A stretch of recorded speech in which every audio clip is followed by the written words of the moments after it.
को मीडिया में कुछ लोगों ने ये कहा था कि जो हमारे कमिश्नर हैं वो जल्दी से फैसला करने की उनमें है नहीं, कुव्वत नहीं है।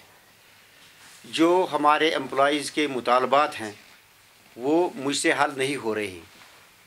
मैं यहाँ पे आपको बता देना चाहता हूँ कि उनके मुतालबात क्या हैं, हम क्या कर रहे हैं और हम उनके मुतालबात क्यों हल नहीं कर पा रहे हैं। जैसा कि हमारे जो प्रमोशंस होती हैं वो सर्विस रूल्स के हिसाब से होती हैं। ये जो हमारे रूल्स हैं म्यूनिसिपैलिटी में, ये वाकई पुराने रूल्स हैं, 1970 के हैं, लेकिन जब तक इनको अमेंड ना किया जाए we are bound by those rules. हमारे 3 कैटेगरीज़ के प्रमोशंस का हमारे पास उन्होंने किया था, रिक्वेस्ट की थी डीपीसी में। उसमें ऑर्डरली टू जूनियर असिस्टेंट या दूसरे जो कैटेगरीज़ हैं क्लास 4 से, उनका as per rules 25% promotion Kota है। इसका मतलब है कि अगर हमारे पास 40 पोस्टें हैं तो 30 हमें एडवर्टाइज़ करनी है और 10 जो लोग हैं वो प्रमोशन उन लोगों में से करनी है जिनको टाइप आता है और उसके लिए उनको एक टाइप टेस्ट देना है। मुझसे पहले जो एक डिपार्टमेंटल प्रमोशन कमेटी की मीटिंग हो गई थी उसमें हमने न सिर्फ उनका 25% किया था बल्कि उस रूल को वायलेट करके उनको 50% कोटा दिया था।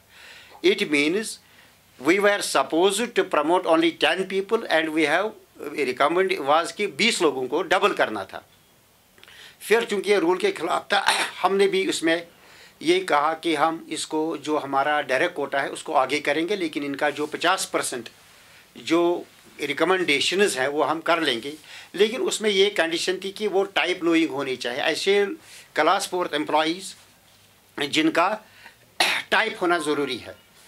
तो हमने इनको कहा कई बार कि आप आइए टेस्ट दीजिए, जितने भी लोग हैं हम उनको as per the promotion Kota वो कर लेंगे, लेकिन कोई उसमें तैयार नहीं हुआ टेस्ट देने के लिए, बल्कि इनकी ये डिमांड थी कि इसको वेव ऑफ किया जाए। अब हमें कॉरपोरेशन भी चलानी है तो हम थोड़ी ये करेंगे कि रूल को वायलेट करेंगे। कम से कम एक क्लर्क को जब टाइप नहीं आएगा तो वो क्या दफ्तर चलाएगा। तो फिर हमने इनको कहा कि हम आपको फ़िलहाल टेम्परेरी ओन पे ग्रेड में प्रमोशन देंगे और विदिन 6 मंथ्स या विदिन 1 ईयर आप वो टाइप जो है वो सीख ले। In a sense we have definitely waived their condition, otherwise तो इनको टेस्ट देना। हमने कहा नहीं, टेस्ट नहीं, आप चलो ठीक है, आप छोटे मुलाजिम हो, अभी आपकी स्पीड उतनी अच्छी नहीं है तो 1 महीने में 1 साल में आप कर लें तो हमको कर लेंगे। दूसरा हम कि जो ये कहते हैं कि कम डिसीजन करने वाला आदमी है।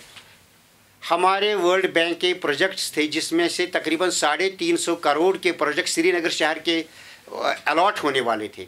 मैं यहाँ आपको बता दूं कि मुझसे जो पहले लोग थे वो ये कहते थे कि हम ये काम नहीं कर पाएंगे और मार्च तक शायद वो स्कीम ही ख़त्म होती। उससे क्या होता है, जो रिज़ल्ट जो क्या होता कि जो स्टेट की एक कैपेसिटी होती है वर्ल्ड बैंक से बोरोइंग की, वो भी इफ़ेक्ट होती। लेकिन अल्लाह के फजल करम से जो हमारा 10 दिसंबर का टारगेट था, within a span of 5 months I have been in a position कि हमने डिवॉल्टरिंग जो 49 जिनको अपग्रेड करना था स्कीम है, उनका हमने 102 करोड़, जिसकी टेंडरिंग 150 करोड़ पहले 130 फिर 114 करोड़ की थी, जो हमने 102 या 3 करोड़ में अलॉट की है लास्ट वीक।